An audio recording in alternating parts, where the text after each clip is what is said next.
Thank you so much to the Bangalore International Center for inviting me here, and for all of you for coming this evening to listen in. I was interested by the word neutral, because as we all know, when it comes to conflicts of this kind, whether it is India-Pakistan, whether it is Israel-Palestine, whether it is, there's a famous phrase that if it has the same name in the country, like North Korea, South Korea, North Sudan, South Sudan, then they're probably at war with each other. So neutrality itself is a subject for another day. But what I'm going to try to do for you in the next 45 minutes or so is give a sense of not just where we are, but also really, is this just going to be the same sort of cycle we see again and again with increasing amounts of bloodshed? After all, 100 years ago, or right now we're still at 80 years ago, we took a pledge as the world to say, never again. Never again was not just about one part of the conflict or another, it was about ending conflict, the setting up of the United Nations in 1945. So the idea that we are now looking, and everywhere we look, we see more conflict. As a journalist, I have to say, even I'm a little scared to see what tomorrow's newspaper will bring, because you know that it is more and more contested. The idea of what you're reading is also contested. Not everybody believes what they are reading, or only believes it if it agrees with what they already think. We live in little bubbles of opinion where it is harder and harder to find that middle ground. And that middle ground, I don't mean somebody who's just equivocal to all and says, this is fine and that's fine too. But that middle ground for real engagement, where I put an idea across, you give me your ideas, we try to convince each other. We may succeed, we may not, but we part on good terms. Those areas are now under the greatest threat. And I see from a lot of people nodding around here that they feel it. And it's not just here. Let me tell you, in every part of the world, I hear about these contestations. So to start with, what happened? And you have the map right here. And of course, you would have heard that it is shaped like a dagger in the heart of West Asia. Some have called it a bejeweled dagger. We've seen those pictures as well. But the actual fact is, when you see a strip of land like this, and you realize how difficult it is inside, it makes one think about our own country and say, with a large country like ours, maybe we can find ways for a little more space for such middle ground.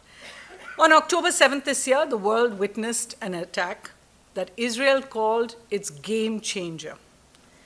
A series of attacks by the Hamas group, militants along the Gaza boundary, with Israel, that horrified the world with their brutality, as everyone from small babies to senior citizens, from unsuspecting motorists to music concert-going teens, all were slaughtered.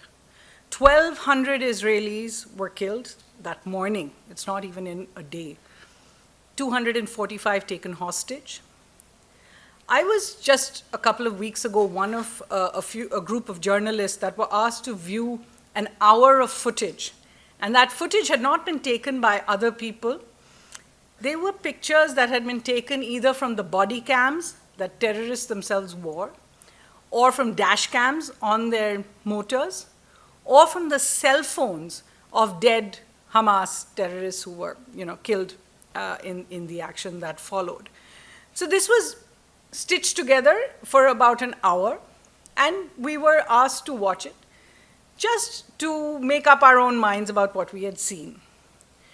So I would say that there is little doubt that all that I've just said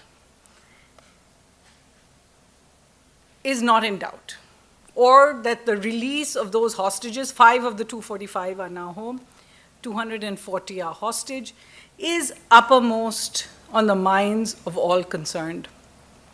There's also little doubt of what followed. Israeli Defense Forces ordered a major crackdown on Gaza. They stopped food, water, fuel, and with some exceptions, they actually shut down the entire area.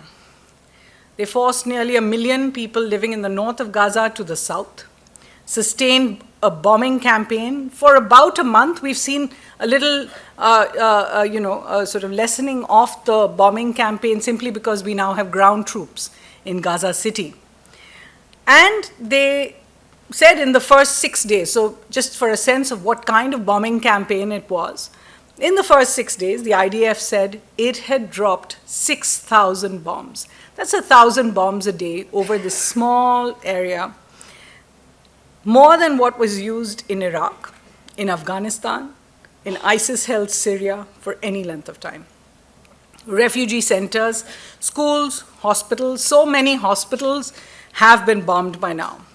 The death toll, we're told, has crossed 15,000. About a third of those are children.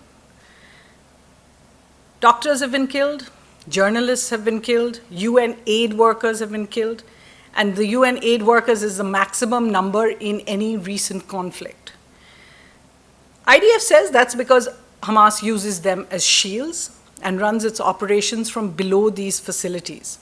However, a month later, and we do have to do some stock taking because we're now at November 17th or 18th now, there seems to be no sign of the 240 hostages. We're told a possible deal is in the works.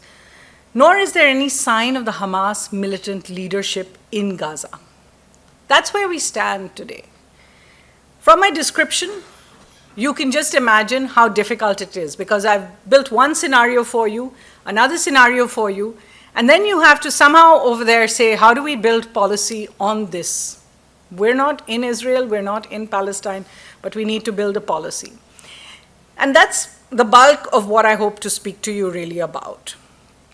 India, if you ask me, has 3 parallel threads going on at any time, and that's why it becomes so much more difficult. One are the ties with Palestine. So what are India's ties with Palestine? From 1948, when the first vote at the United Nations, and just started, came for the creation of Israel, India voted against that. They said it was the country should be Palestine, and we do not accept Israel. 2 years later, they recognized Israel, but didn't establish diplomatic relations with it. In 1967, for example, and after the Six-Day War, India, through its position on the non-aligned movement, and we'll come back to that, I'm sure, at some point, actually opposed Israeli actions. In 1975, India became the first country outside of the Arab world to allow the PLO, the Palestinian Liberation Organization, to set up its office here. That office still exists. It's, of course, the Palestinian embassy now. India has consistently fought for the two-state solution with East Jerusalem really as the capital.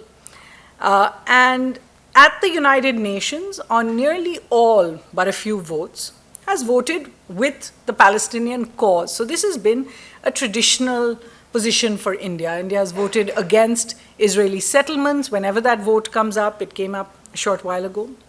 And in 2018, Prime Minister Modi became the first Indian Prime Minister to visit Palestine. He was accorded with the Grand Cordon Award over there. So that's the ties with Palestine. Then you have the ties with Israel. And I'm sure many of you know this history, but I'll just quickly go through it.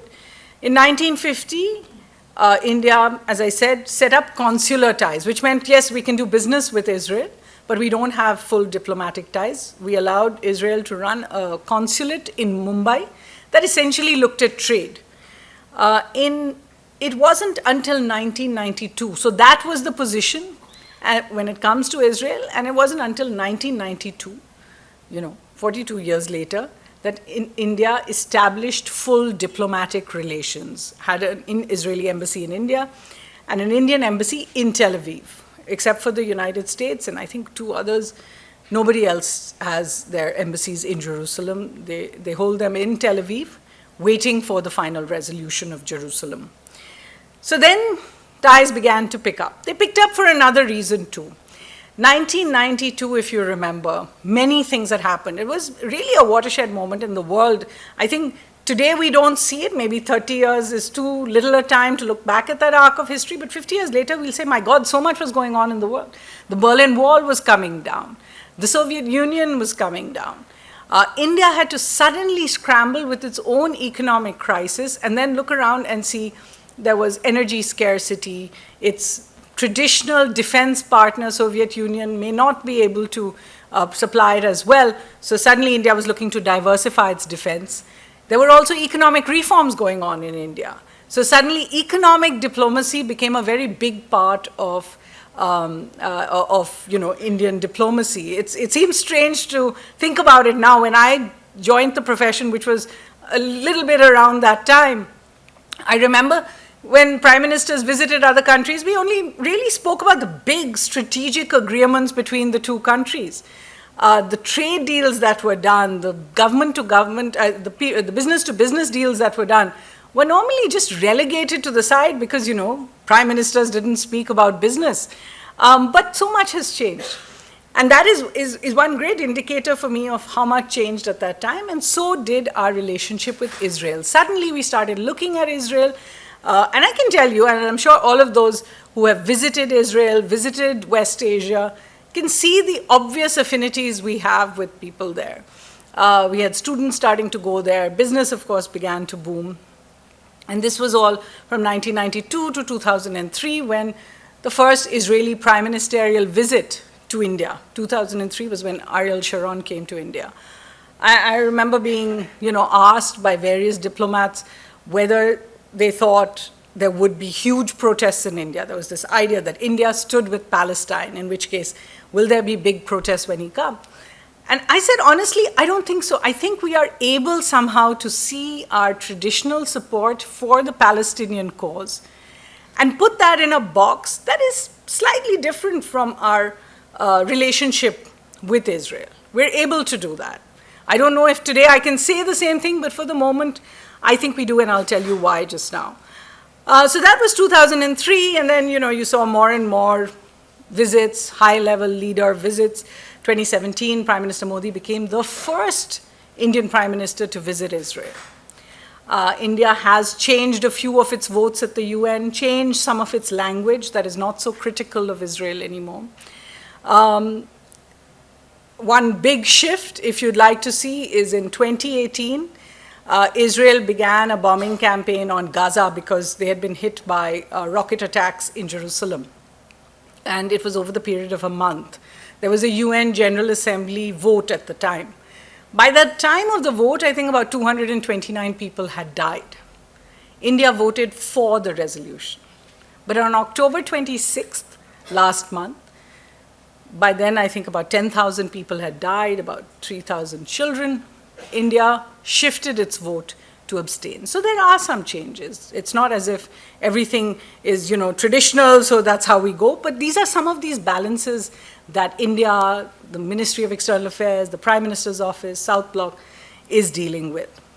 And of course, we do have diplomats in our midst here, so they can speak a little bit more about what goes on when these discussions are done. There have been other shifts that India has done. So if the first part of India's, I said 3 parallel threads, and if the first part was about bilateral ties, the second part is about principles. Where does India stand? There's this lovely tribal idea of the world, which we're seeing now. It's not very lovely, which basically goes with the idea of where you stand depends on where you sit. And if I'm with these people, then everything they do is fine, and everything the other side does is wrong. That was something that we walked away from in 1945. The world said, we are no longer going to divide ourselves up in this way, and which is why the UN Security Council was built as it was. The idea was that they could make progress. Today, they stand practically paralyzed because you're the blue states and red states, as Mr. Obama said about the United States. So the second place where India's threads, if you like, of it where it stands, is on principle. On the one side, India has a position on terrorism. On the other, it has a position on civilian killings. What do we mean by that? Can those two go together? As a victim of terror, India has consistently called for a global standard in responses. I think most of you would remember the 1999 IC-814 hijack. What really stood out for most of us, and as a journalist, I can remember actually being on the tarmac when the IC-814 finally came home. And what was really, stood out for those 7 days when the plane was there in Kandahar airport was the sheer callousness with which the rest of the world looked at this event. There's a plane full of 300 people, and they're being held hostage in Kandahar. Think about it. It was Christmas when they were hijacked, New Year's Eve when they were freed. So in the coldest time of the year, there they were in Taliban-held Afghanistan. Nobody knew what could happen to them. The plane itself was in really bad condition. And yet no one in the world wanted to stand up and say, this is terrorism that affects everyone, because you just have to be a human to empathize with that situation. And we saw that. We saw the world as the person who was released in exchange for that entire plane of mostly Indians, walked across on television cameras and was not held accountable. When 9/11 happened, there were many who said, maybe now the world sees, maybe now the rest of the world sees that terrorism is something that affects us all. I think it wasn't until 26/11 and the Mumbai attacks that we saw the world suddenly dealing with this truth, that terrorism, you no longer sort of made distinctions when it came to a terror attack. What is a terror attack? And I can go on about this because we have a situation now where we call everything a terror attack. Every soldier that dies is a martyr. Every attack that is done by non-state actors is called a terrorist strike. But we know that there are some distinctions. But essentially, a terror attack is an attack designed to spread fear or terror amongst the larger civilian population. That's why an airport gets hit, or that's why a mall gets hit. And here we saw that the kind of terror strikes we saw, and they're from every part of the world, had a certain common thread, and they needed to be dealt with in a common sort of global way. That's actually something that started after 26/11, and I think we do have a greater global understanding, although we all know that there are still many standards, global standards for how many of one attack before it comes on the front pages or before a government changes policy because of it. But at the UNGA vote that I just told you about, the government actually said that they abstained or they shifted simply because there was no explicit reference to the October 7th attacks. Of course, since then, India has voted for other draft resolutions that don't include the October 7th attacks. So now we're in a bit of confusion here. But it isn't confusion. That's what I'm trying to say, that you have these principles. You have the principle of the stand on terrorism, or what people love to call zero tolerance for terrorism. And on the other hand, you have your position on civilian killings, on the need for dialogue and diplomacy. This is something India has always spoken about. And India's position as the voice for the voiceless. How can you stay quiet if the day begins with pictures of the kind of bombings we have seen in Gaza? And we can hear again and again that people are trying to avoid civilian casualties. We can hear again and again from the United States the desire for something new. It's a term I haven't heard before. It's called humanitarian pauses. I've heard of a humanitarian pause, I've heard of a ceasefire, but what are humanitarian pauses? It literally means that you stop the bombing in order to allow food into the people and then you keep bombing them. It, to me, does not make any sense. But here we've got this new term and many are using it. In that position, how do you stay quiet, watching those everyday killings? So you've got first ties with Israel, ties with Palestine. Then you have zero tolerance policy on terrorism, but the voice for the voiceless, the idea against killing of civilians, restraint. In fact, Prime Minister Modi spoke about restraint a few days ago, on Friday actually, at the Voice of Global South summit that he spoke. And it's a very important quote he made over there. He said, when the terror attacks happened, of course, full solidarity with Israel. But we also counseled restraint, the need for dialogue and diplomacy. Okay, some are going to turn around and say, okay, India needs to do some of this itself.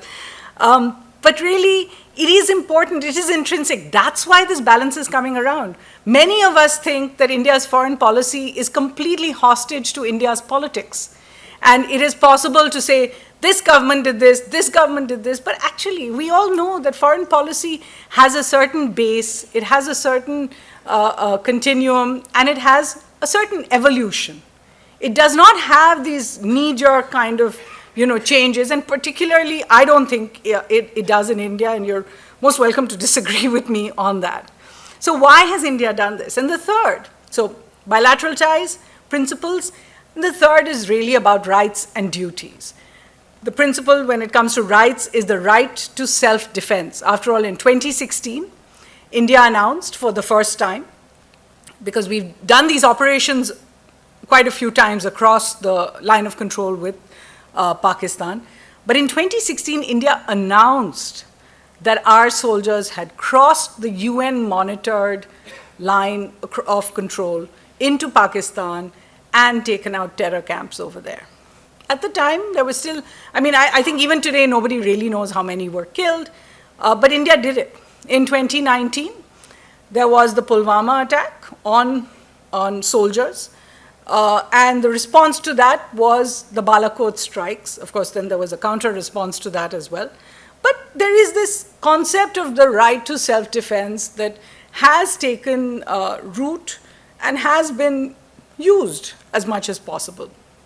At the same time, there is the other. So, I'm literally making you all yo-yo from here to here, because actually you're saying there are no wrongs over here. Everything everyone's saying is right, and yet we have to make choices, and yet we have to make policy.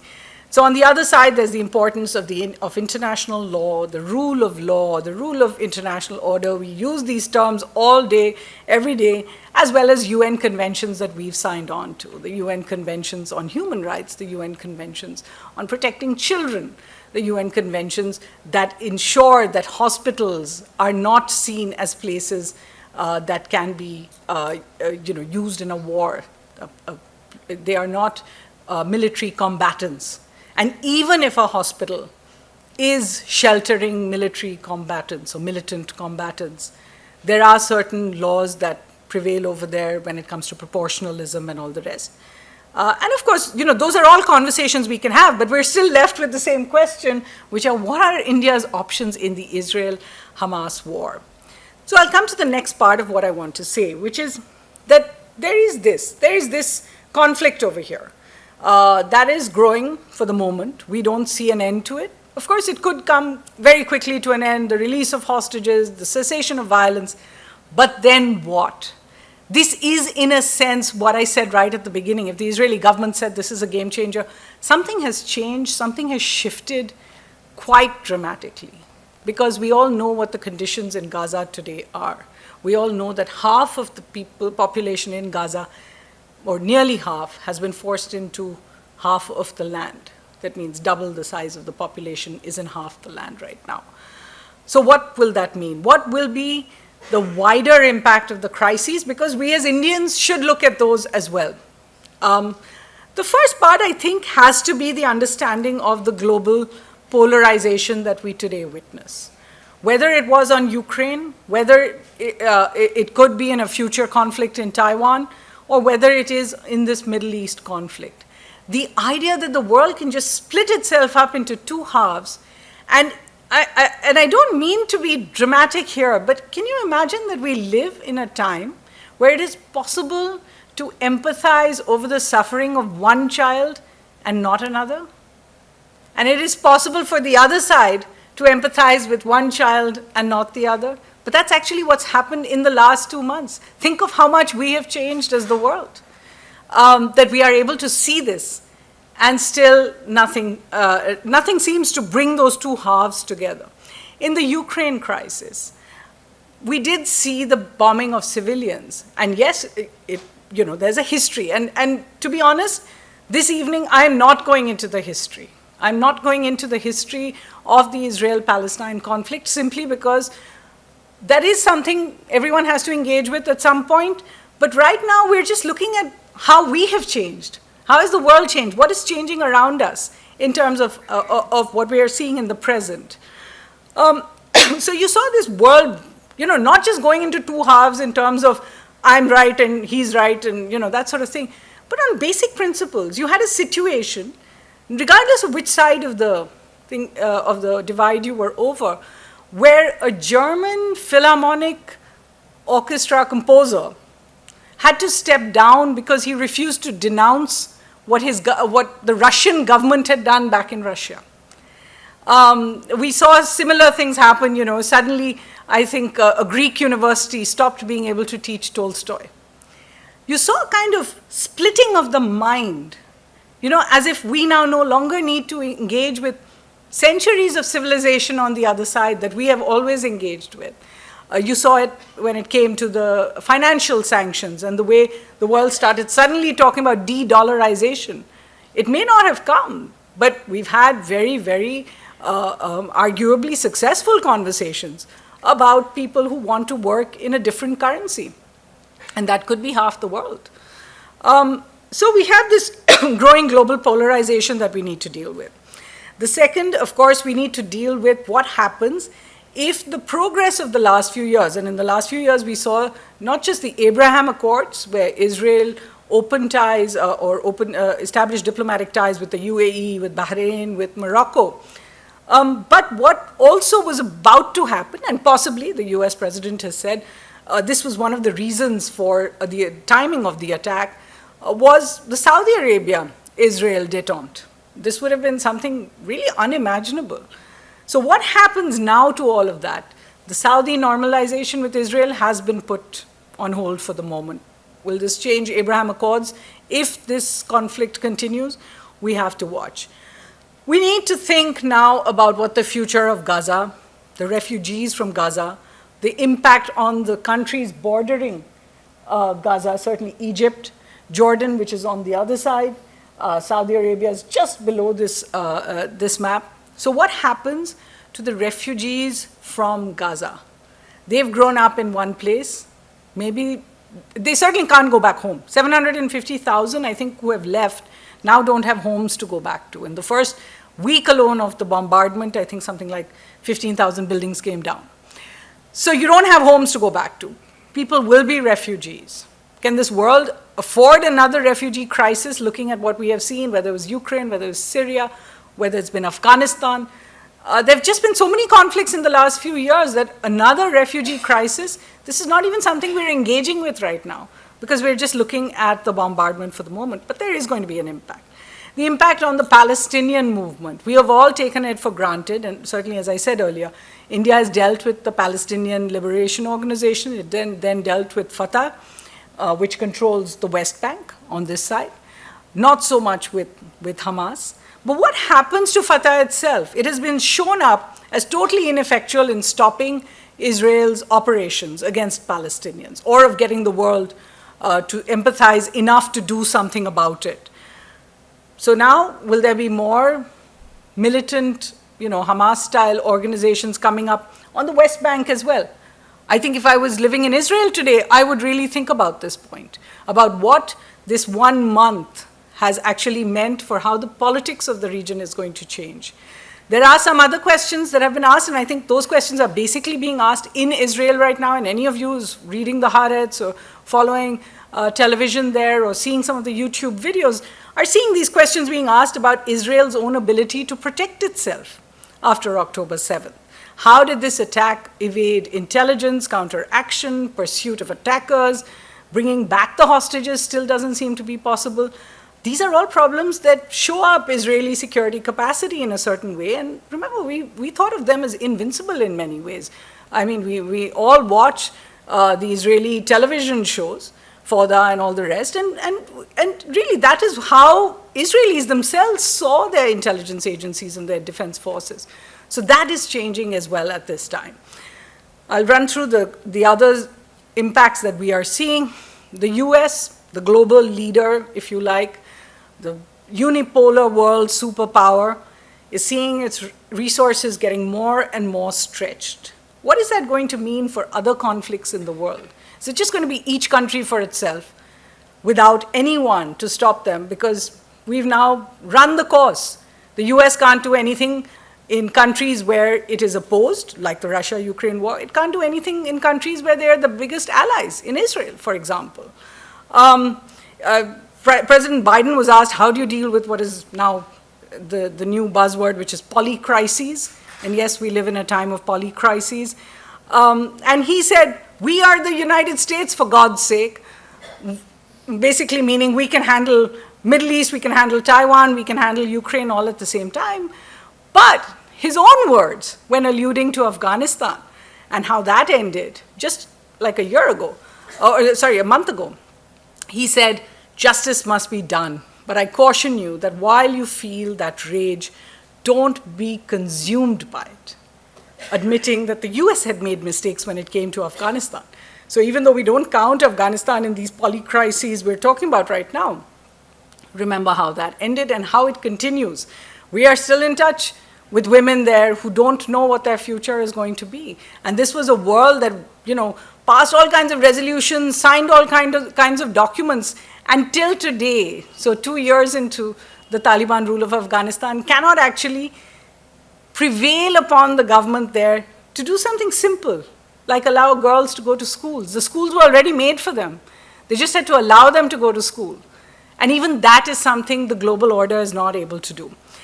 We're seeing the impact, and now I go back to the idea of what is going to happen in the Middle East, regional connectivity, I2U2, trade initiatives, the India, Middle East, Europe economic corridor. Is it going to mean anything? Because you know where it runs from.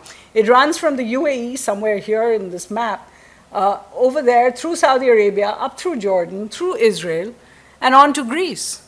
I don't think the last month has left anyone in any doubt that this is going to be impacted, that even if there is complete peace in the region, or the absence of violence, I should call it, not actual peace, that's not going to make it easier to carry out these regional trade initiatives and connectivity initiatives. A rise in anti-Semitic and Islamophobia sentiments in every part of the world. We've already seen police clashing with radical protesters, identity-based attacks on people in the US, in Europe, in China. It spreads. And finally, I think, and much of what I've spoken about is what is the big impact, is that of a UN, a United Nations, a world order in decline. The killing of UN workers, I thought the biggest blow to the UN in a sense, or its capacities or its credibility, was when Russia decided and President Putin ordered the strikes on Ukraine as a meeting of the UN Security Council was actually underway. But now we see something else, where the UN RWA is saying our workers are being killed every day. The UN Secretary General actually said more UN aid workers have died in Gaza than in any comparable period of history. These are his words, not mine. So no one's heeding to the call for a ceasefire. In the old days, the idea that a ceasefire was the first thing you asked for. But today, we don't have a situation where the United Nations can unanimously ask for it. There was a vote at the UNGA calling for a ceasefire. It got 145 yeses. But then it wasn't unanimous. And India, of course, abstained over there as well. And the willful violation of all of these international humanitarian laws, people explaining them in different ways that we've seen. So if any of you have been counting, those are 10 global impacts of what we have seen just in the past month. As I said, I'm not talking about the history, but just of what we've seen in the past month, the kind of swathe of impacts that this can have across the world, and where it will also impact India.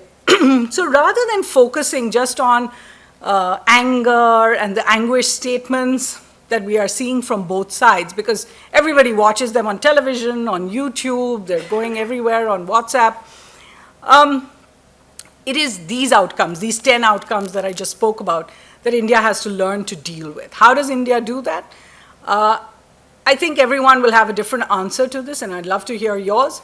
I think the first is we must understand the underpinnings of India's historical, traditional stance. There was a stance on Palestine, and how Israel was created. You have to understand the underpinnings of that. Where has that come from? Why is it that even today, some of those tenets really do hold strong? The second is, I think India needs to understand that there is a global South sentiment in this crisis, as there was in Ukraine. In the Ukraine crisis too, the global South had a certain sentiment. The sentiment was, we understand that the killing of civilians should not be acceptable. We also understand there are other problems, but that things like the sanctions, the Western sanctions that weren't UN-led sanctions, are not something we want to accept. So you had this situation during Ukraine when the UNGA voted unanimously to stop the bombing of Ukraine, to ask for a ceasefire. But out of those 140, I think it was 140 or 142, who voted for that UNGA resolution, only 40 actually joined the Western sanctions. So straight away, you're seeing now how the world is being divided, and India needs to see how that is happening. I think a lot of the pitch in the last year to the global South, which, let me tell you, I thought was one of the phrases I'd never hear again, much like non-alignment and other parts of India's South Asia, SAARC policies, all the rest of that. I thought, the idea of South-South cooperation that goes back to, I think, the late 1960s had just gone away. And now we all talk about the Global South. The Prime Minister just held the Voice of Global South virtual summit, gave it a lot of importance.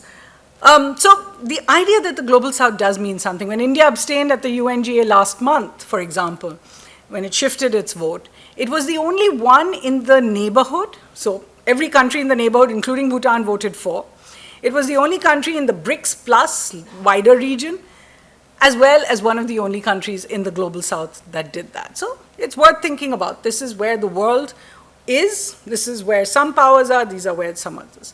The next question obviously is, but what about pragmatism? What about realism, for example? Our ties with Israel are so important for defense, are so important for trade, are so important for startups. Our ties with the United States, I mean, they get more important every day. When I wake up, I see something more that we are doing with the US. Just as our past ties with Russia were important when we talked about the Ukraine war. But eventually the question will not be about whether it's one country we've dealt with or another, but it will be about the idea of strategic autonomy. If you're not actually autonomous, if you can't have a position that differs from those who you consider otherwise very important partners, then there's nothing very autonomous about this strategy at all. So we should do away with that idea. Next is the idea of the globalized standard on terrorism. And why do I come back to it? Because it's an old idea. In 1997, India went to the UN and said we need what is called the Comprehensive Convention on International Terrorism. We need the world to define terrorism and then to have a global response to it. That particular convention has gone nowhere. Even today, India brings it up, but it hasn't got the kind of support that it requires. One of the reasons is many of these countries that are involved, including global powers, I should say, like the US and Russia, have soldiers involved in other crises who might be seen as helping those who are seen as terrorists. So in some way, if they are helping opposition militants, or if they're helping a non-state actor in another country, as we do know these global powers tend to do, they don't want to be seen as defining terrorism in one standard way. In other words, it's that old idea of he's an SOB, but he's my SOB versus, the other side's, excuse me for the language. It wasn't mine, it was the US president's. And finally, I think as Indians, we do need to think about what our own responses are. It is possible to look at the Mumbai attacks, as I know many have, and felt that, awful sense of disappointment that we didn't do more after the attacks. It was such a moment of failure for us collectively. The idea that 10 men could come to our most prestigious city in many ways and create the kind of havoc they did was a kind of shared humiliation, if you like, for many of us.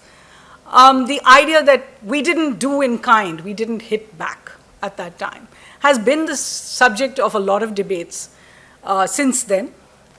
Just a few days ago, and first I read Tom Friedman in the New York Times, then there was a senior intelligence official who wrote this, in the Hindu in fact, about what were the benefits of India's response at the time. The first reaction was, let's just go hit something, because this is unbearable, the kind of carnage we saw. And I think our national security advisor at the time wrote about it in a book called Choices as well. It's a Shiv Shankar Menon book. And then he said the second response then came in. And the second response was what? To galvanize world opinion towards tackling, at that time, Pakistan-based terrorists, systematically building a case towards helping those, holding those responsible to account, and shutting down terror training camps. Many would argue that 15 years later, for one reason or another, that's not so far off the mark. There is an outcome that has been achieved. Even the 2016 and 2019 attacks by India in self-defense were done actually without endangering civilians. Albeit you can say they're used for political purposes, can be questioned, everyone has ideas about that. But most importantly, the message that went out, and this is what I want to end with really, is that states must not behave as humans do. Humans can feel emotion, humans can feel every part of that. But states must behave as rational structures with a long-term view for the benefit of all. Sometimes that benefit is of all your country, sometimes it's the benefit of mankind. Rage, revenge, and reprisal have little place in that view. I'll stop there.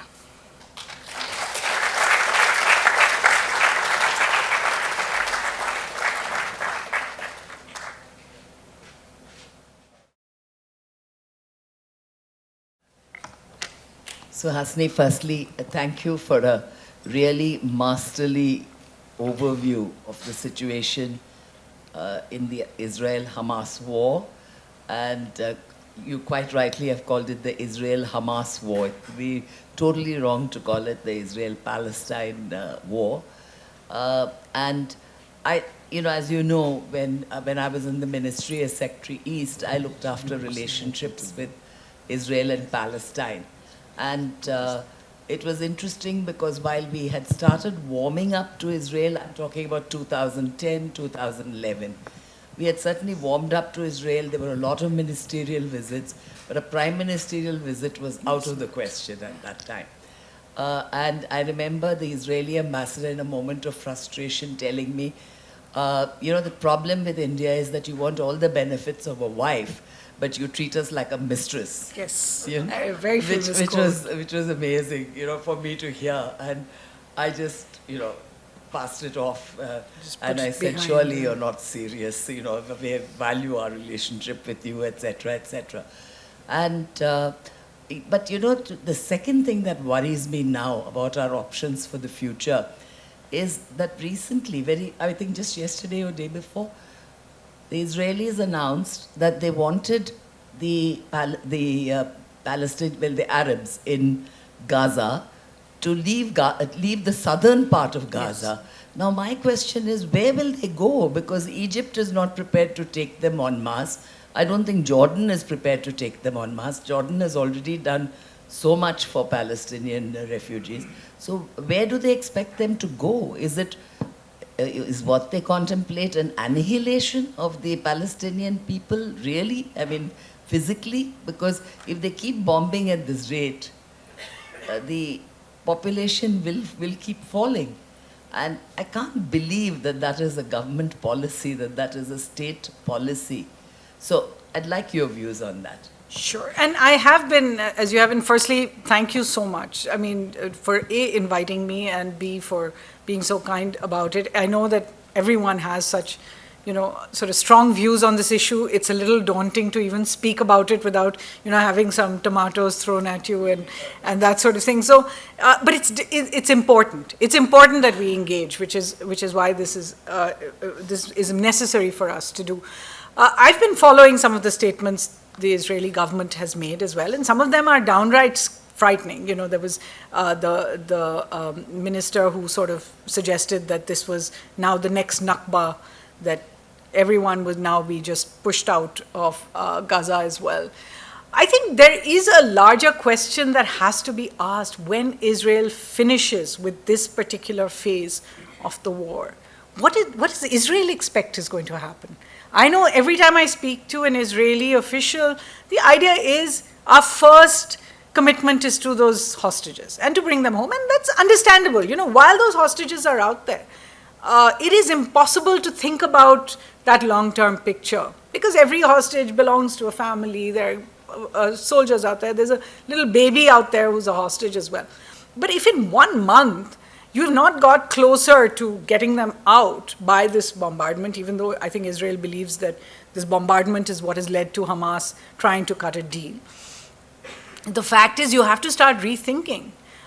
You know, if in 2018 there was that resolution against Israel for the bombardment of Gaza, and that bombardment of Gaza at that time did not actually weaken Hamas, then to do the same thing again and again and expect different results, to me just sounds baffling. But there it is. That is what we have seen over the last month.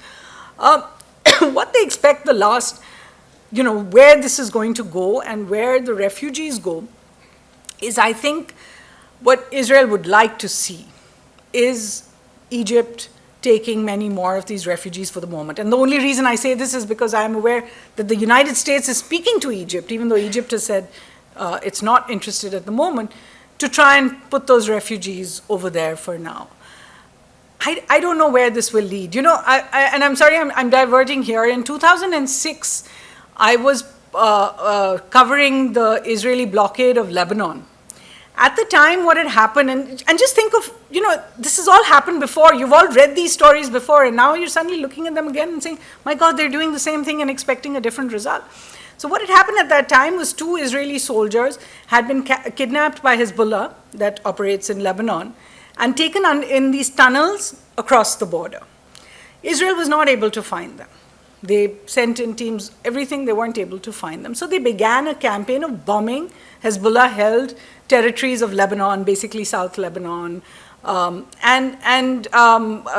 India sent its naval warship in, it just so happened there was a naval warship in the region.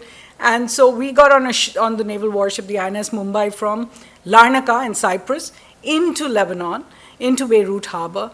Israel had put a blockade. Now here's the benefits, by the way, of staying on good terms with everyone you can, because the Israelis allowed our warship to go through when they weren't allowing anyone else in that blockade. So every day we sat in Beirut and watched these helicopters come in and the bombardment continue. Every day we'd go into a different part of Lebanon and see the massive craters, because at that time they also thought that everything was below ground, that the Hezbollah was running its television station below ground, and that somehow they would put these what were called bunker buster bombs that would go in the ground and then let out another bomb and go further down and let out another bomb. So you'd see these massive craters, and they never found those 2 men. So that was 2006. In 2011, Hezbollah got back in touch and said only one of those 2 soldiers had actually survived the kidnapping and going through the tunnels. They had 1 soldier with them, an Israeli soldier, Gilad Shalit, who was with them for 5 years. And at the end of those 5 years, Israel released 1,027 Palestinian prisoners in return for that. Of course, the large number of prisoners was Israel's way of showing this is what our one man means to us. But I'm not looking at that. I'm looking at this bombardment campaign and saying, what if you don't find them? These are 240 hostages. What if you don't find the tunnels you're looking for, and if they've already used the tunnels and gone somewhere else? The answer will never be, then they'll need to bomb another part. They'll need to bomb Egypt or Jordan or Lebanon, where they think the tunnels have reached, if you follow in this idea. So I think the question you're asking is absolutely right. I think everyone has to take the time to sit back and think, what is going to happen after this first phase ends? Because at some point, the first phase will end. As I said, we're already seeing less bombs being dropped, simply because now soldiers are on the ground.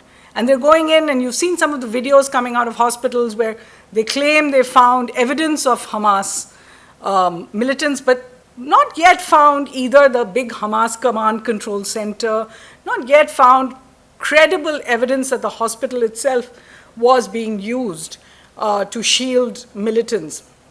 What you have is conjecture, really, that we saw from the video. And today, one of the things, I'm sure you all saw that video of the soldier or the spokesperson showing a list and saying this was the list of the Hamas militants who were watching over the hostages. And from what I understand, it was just a list of dates and holidays of the year or something like that. So I'm just saying, I completely empathize with the Israeli government, with the people there, just feeling completely, frustrated with the idea of what's happening to their hostages, what's happening to these people we all know. But I can't see that leading to a solution at the moment.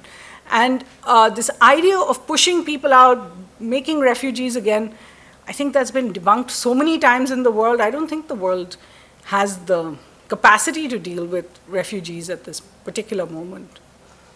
There's another part to it, of course, that Jordan has 2 million Palestinian refugees who went there with the idea that when the resolution is done, these refugees will go back. It's been 50 years.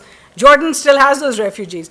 And what has happened to their lands is that those have been occupied by Israel, in the occupied territories and what the settlers are taking now. So in addition to everything else where they're stuck with capacity problems, these countries don't want to let the refugees come out because it will just make it easier for Israel to occupy those territories. Oh God, I've got a lot of questions. Shorter answers.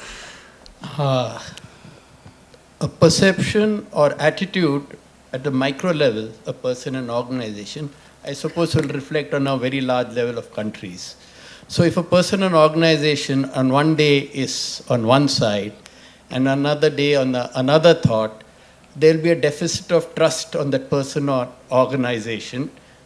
One would not trust it with any or that organization or anything. What that happened to India when it wants respect from the world of what it does, of the what positions it takes. Well, sadly, so I do agree with you. I do think there is a credibility question here.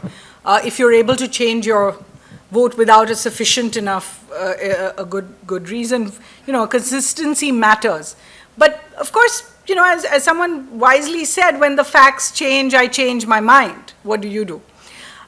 So it should be possible to change your mind and to engage with each issue. But it's a question of what your broader position is. In this situation, for example, when it came to the UNGA vote, where we decided to abstain, was it possible to do other things? Was it possible, for example, to speak, and our Prime Minister spoke with the King of Jordan just before, and Jordan had brought this resolution.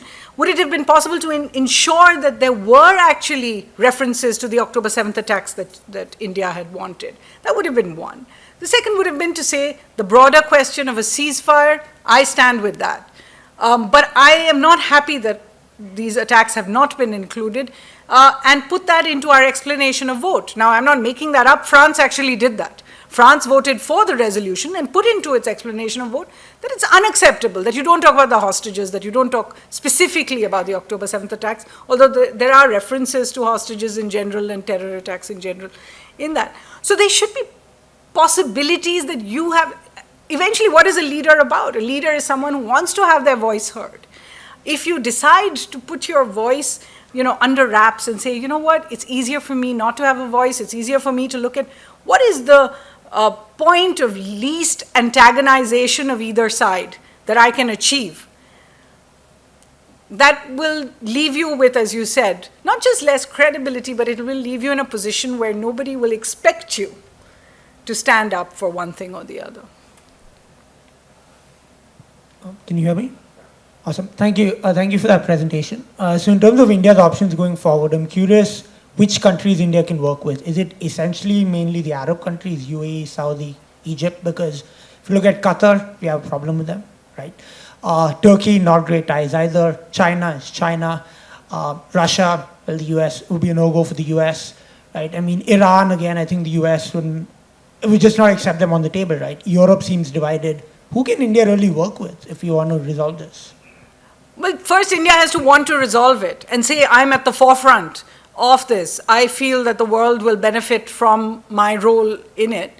We've been asked by many sides, in fact, in Ukraine. I thought that was where India was going to make its mark, simply because we had the G20 summit, we had a certain position. At the time, we could have perhaps worked towards something, but we've decided we didn't want to. And similarly over here, I mean, I think that decision comes first.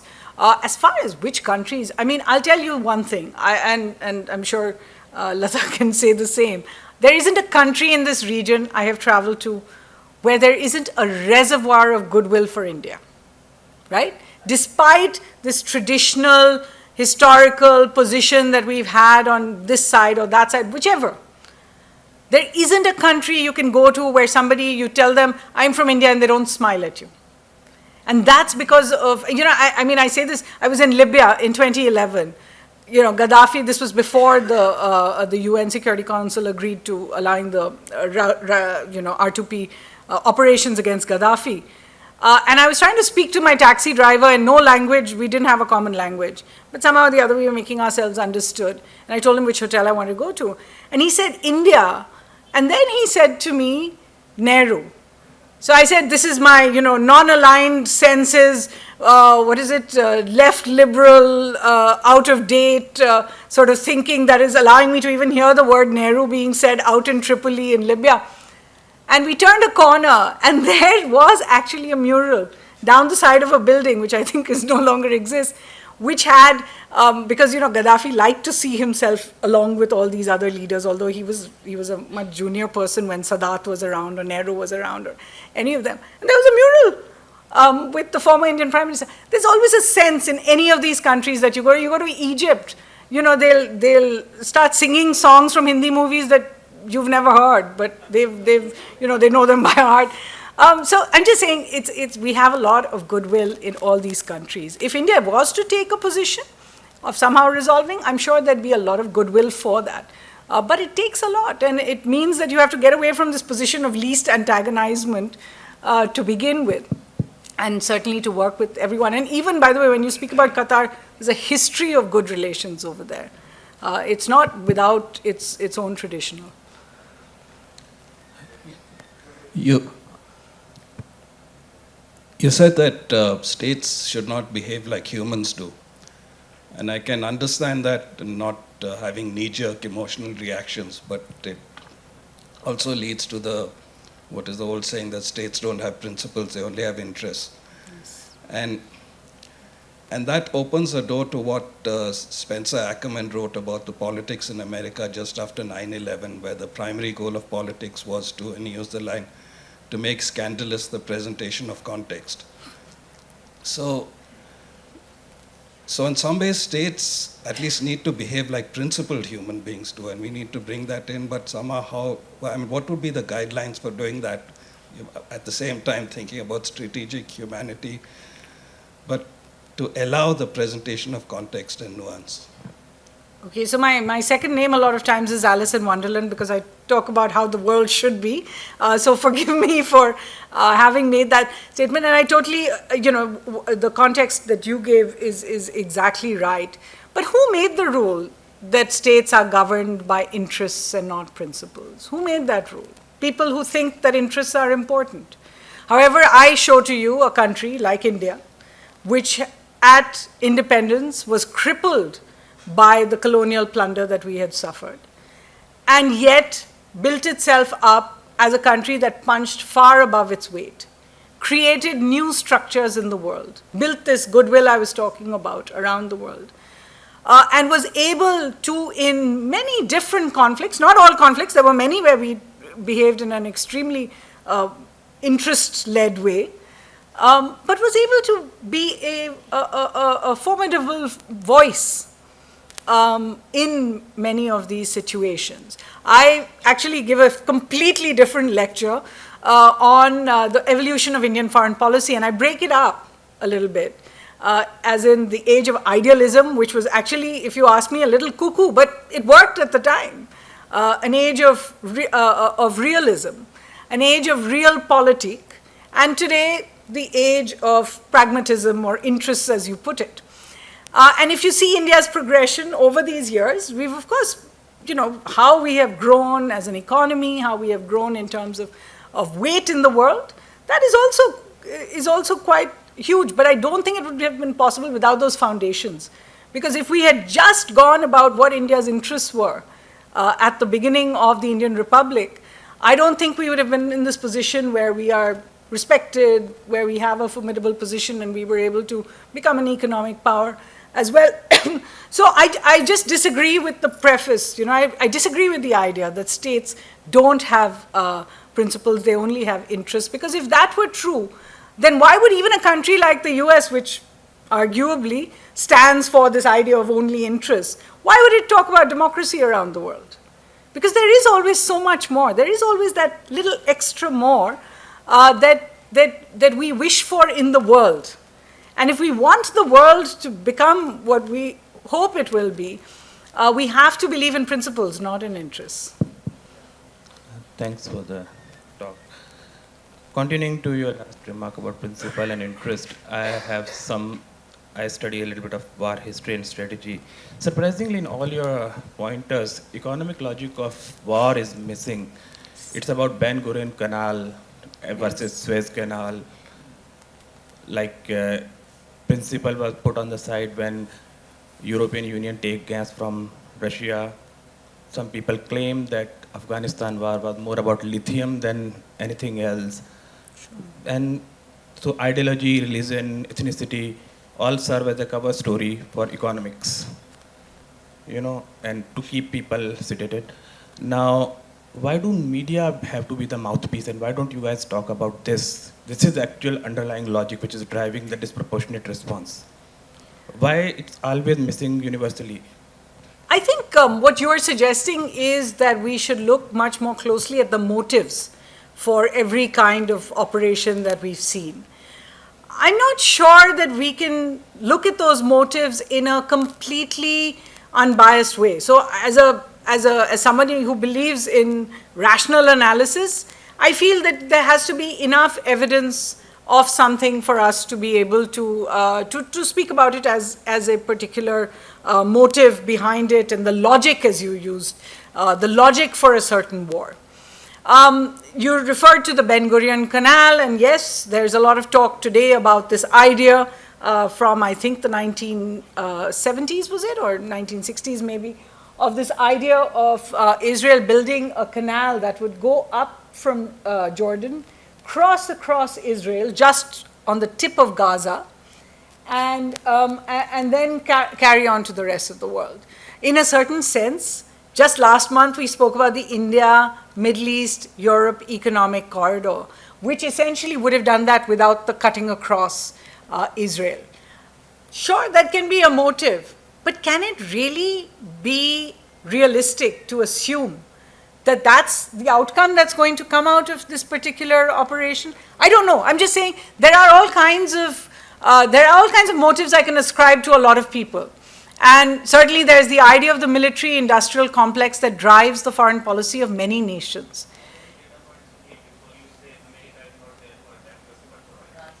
I didn't say America is there for democracy. I said, why does America still need to speak about democracy? We can maybe even take that debate outside, but I'll take a few questions more if you don't mind. Yeah, I just want to know the role of West Bank, presence of West Bank and Golan Heights. Could it be a possible resolution of this two-state solution? I mean, is it possible? I mean, West Bank is such a large chunk of space. Sure. It's not large if you compare it to the original state of Palestine. But as compared to Gaza. I think, the Indian position on this is for a two-state solution, but it doesn't just say any two states. It says it has to be a sovereign, viable two states. So unless the West Bank is actually a viable, it has the ability to defend itself, it has the ability to govern itself, I don't think that resolution is going to come. There is also the question of, the Golan is one part of it. And that's with Syria, really.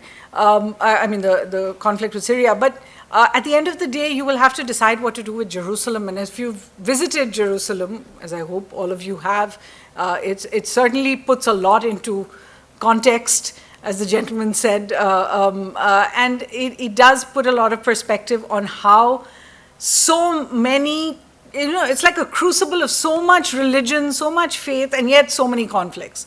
And to understand that it's not possible to just, sort of divide it up and give it as Israel has shown. Why is it that Israel has walked away from the peace process if this was, viable for Israel? It should have been able to say, wow, I've got all the bits that I wanted. It is a lot more complex than that, and I presume that's why the resolution has eluded us for so long. The real fear now is that, there is one area of conflict, then there is an area of a ceasefire, then there is an area of the absence of violence. But the walk from the absence of violence to peace is really the most difficult one. My question is actually related to this whole two states issue. But more so than the logistics, like you mentioned, it's much more about the strategic, the desirability of a two-state solution, the willingness to implement it. When the Security Council, headed especially by the Arab states and China, finally announced that they had passed the resolution to allow humanitarian aid in Gaza, they iterated the need for a two-state solution. But again, you see news that says that UN employees are quitting because now the two-state solution has become a kind of a joke at the UN. So what do you think, again, especially after the conflict, like you said, what do you think India's stance is going to be? And in general, US, the world's position on two states is going to be? Well, certainly, and I've heard the term said many times that anyone who's still talking about a two-state resolution is completely divorced from reality. I do think we've seen shifts of another kind. If you look in India's statements on the two-state solution, there are small shifts already, because I think we realize that, or our government thinks that it's necessary to balance out the shifts that we've seen Israel really take in terms of how much it wants to gain from this conflict. Where is the eventual resolution of this? I think we have to go step by step. The first step has to be a resumption of dialogue over this. Is anyone willing to talk right now? Is anyone willing to guarantee that what is agreed to will actually be put into place? Because you look at how much has changed. Whether it was Camp David, whether it was the Oslo Accords, you look at accords that have already been forged, which frankly are going nowhere. I do think that there has to be a longer and harder look, and that's why I'm so tough on the United Nations, because I think the UN has just decided, since it can't get everyone to agree, there's nothing more that can be done, even in Ukraine, for example. So it's, and eventually, and ma'am, you spoke about, can this solution take this bit of land and that bit of land? Eventually, it's going to be about the people. In the last month, if you are looking at 750,000 people who can't go back to homes anymore, how many of those are going to grow up and have fulfilled careers? How many of those are going to be able to go for the next few decades in prosperity? Probably very few. Where are they going to turn? Where is their anger going to turn? I keep asking these questions simply because I think many of us already understand that what is happening right now is wrong for many reasons. It's not just for one or the other, but one of them is that we are going backwards and backwards and backwards rather than finding a resolution forward. I wish I had a clearer answer for you about what could be the next. The next, if we could even start with our own problems and look at how difficult we have made them, I think we'd realize how much harder it is in a place like the Middle East. Okay. Yes, Suhasini. So, as you said about, getting the resolution through dialogues, I'd like to know that as the Israeli hostages are there right now, so what's the solution that they can get for the situation? As you know, even a ceasefire would even strengthen the Hamas. And the other thing is that we recently came to know about the Al-Shifa hospital that we've got a lot of, they have a lot of ammunition and other things which are there. So it's very difficult to, get the right solution. And if India would have been in such a place, like any hostages, we don't wish for that, But what would India do? And your take on this? Thank you. Well, I think we've already seen what India would do. I'm not sure everyone would agree with it, but I think we've already seen what India did do in 1999. Eventually, the life of those hostages was the most important, was the most paramount. There are very few governments around the world who would be able to carry out this kind of bombing campaign while hostages are still out there and possibly still there underneath the bombs. Since you say that, what we've seen on Al-Shifa, honestly speaking, what we've seen on Al-Shifa is, yes, we have seen video of Israeli soldiers showing us ammunition and guns. Just as you can't believe what Hamas says, you have to think about before you believe what another state says as well. Or, Israel is a state. Hamas is now, for all practical purposes, seen as a terror group. But you have to question those assumptions. Then you have to ask yourself the question, if that entire hospital was on top of a Hamas building, would it still be justified to kill every patient inside it? Or to evacuate children from an NICU where they have very little hope of survival outside? That the US president has to tweet that what we have been able to do is to take 22 children suffering from cancer out of the hospital so that they can continue their treatment. This is what we're at. We're not able to stop the bombing. We're not able to stop perhaps the Hamas militants there. We're not able as a global community to even try and ensure that those who are inside are safe. All that we can do is take children suffering from cancer. Really, when you start looking at what is actually going on over there and wondering if we can use these old tropes of human shields and, what is it called, collateral damage. Can we really use these tropes when it's happening in front of our eyes quite virtually? So I think there has to be a thought about, you're quite right, what do you do when 240 of your hostages are out there somewhere? And Israel has shown from the past what it is willing to do, whether it was at Entebbe, whether it was after the Munich massacre, what it is willing to do. Fine.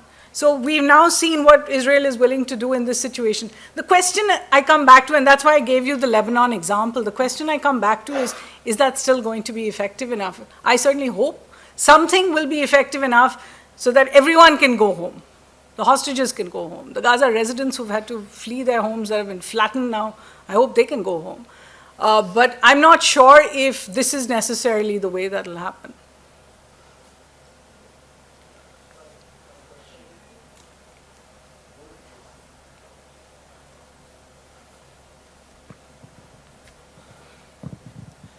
Yeah, the India's options are, as you said, very complicated and we have to tread the line. But I'm more concerned about a third country, which we have not talked about here, is Iran's option at this moment.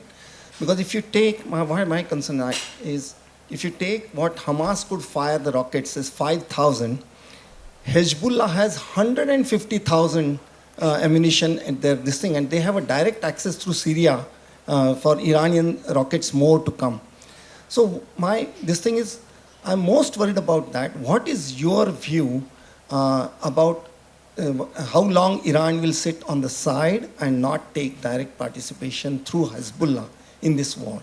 It's a different question from what the topic is. No, and you're quite right to point that out, because when I was talking about where this conflict can actually spread, it's not just about, as I said, Egypt and Jordan and the refugees and all of that. It is about where the counterattacks can come from. If you remember at the beginning of Israel's bombardment, there were rockets fired by Houthis from Yemen, which is much further down. And they were able, if they have long range, and the Houthis don't have that much equipment compared to some of the groups you've mentioned, what does that mean for the future? At the moment, what we have seen is that at the global level, there is a sense of restraint. I'm just going by what we're seeing. I'm not going by anything I'm privy to. The idea will be really how long this continues. Because if this continues beyond, the next month and the month after. As I said, the bombardment may go away, but the absence of violence will just keep the conflict going. I mean, it will not mean peace. So you're quite right to ask the question about, will this spread in other ways? Will it spread? I think it was a week after it, we saw the UK fly in, the Prime Minister fly in on a military plane with, he came off the plane with armaments on the side for Israel. To me, that was a frightening image because it meant, they were preparing for something more. People have already spoken about the idea of World War III. I think the question is, how long is the world going to just allow this situation to fester, even as we see what happened in Ukraine, even as we see what happened in Afghanistan, this whole question of non-state actors suddenly taking over. I think in all of these places, India has a position. India has a voice, or it should have the ability to express its voice. I'm sorry that we don't express it much louder, though. So I have a question, Sushasini, sort of related. One is that I think over the last 15, 20 years, even the Arab states are not supporting the Palestinian cause like they used to in the 50s and 60s. Even now, if you see at the OIC, they have not cut off diplomatic relations with Israel. Some Latin American countries have done it, but not the Arab South states. Africa. Yeah. So it looks to me that the Palestinian cause, the cause of the Palestinian people, itself is not gaining a lot of traction. The humanitarian issues, I think, are dominating the discourse, certainly. But that's one side of the question that I had. Why is that? The second is that Israel itself is very divided. Now, while the population is backing the current war, I think there is a very distinct possibility that the right-wing coalition may collapse after things come to a certain level. Sure. Maybe then a more centrist government with sort of other push and shoves from the allies may cause a long-term solution, maybe glimmerings of a longer-term solution to emerge. This is what I wanted to ask your views about. I agree with you, and I agree that, even though what you're saying is very cynical, that even the Arab states are no longer standing up for Palestine the way they did. After all, at the OIC and the Arab League summits that were held together, the reason they were held together is because there was no acceptance of a single solution being discussed at the time. So they decided to hold all the countries together and see what they felt. I feel that what's happening is that the Arab states are looking at their interests and the last few years of what it's meant for prosperity in their countries. Saudi and UAE in particular are now looking at their own reforms. They're also looking at their own, ways of regional and trade connectivity. And perhaps we're not willing at the beginning to even react to the crisis in the first few days. But I do think that the street has pushed them to it. And now it will have to remain, as I keep saying the same thing, we're actually having this conversation, while the conflict is really still continuing. So we don't know how this first phase will end. And once that ends, we will know how the chips are falling. One thing is clear, that what you said about, even in Israel, the fact that the present government has faced a lot of unhappiness. It's not just unhappiness over the idea of, being unprepared, and how the defense forces and Mossad will explain the fact that they didn't see the intelligence, that they didn't have a quick counteraction in place even after the Gaza walls, what were called steel walls, were breached. I think there is a larger political question now being asked. Netanyahu came to power at a time when it seemed, originally, when it seemed that Israel was giving too much in the peace process, and Rabin was assassinated. Since then, there have been many thoughts, there have been many governments. Netanyahu himself has lost elections a few times, come back as part of a coalition. I think there will be now a greater question on the political issue. Can Israel go back to the talks table? And is it possible now to look at the solution without that political dialogue being picked up again. Now, whether it'll be two-state solution, I think it has to be. But what is the nature contour of that two-state solution will remain to be seen. Now, it's quite possible that Netanyahu will not be the prime minister leading that. And a lot of this is going to be crystal ball gazing until we actually see, as I said, this first phase, as you said, has brought a moment of unity. There's a war cabinet out there, and opposition's trying not to speak up. But it's only a matter of time before they do. Thank you. With that, we have run out of time. Thank you so much, Suhasini, for being at BIC and doing this amazing talk and addressing all the questions. And thanks, folks, for turning out in such large numbers at BIC today. Thank you so much. Thank you.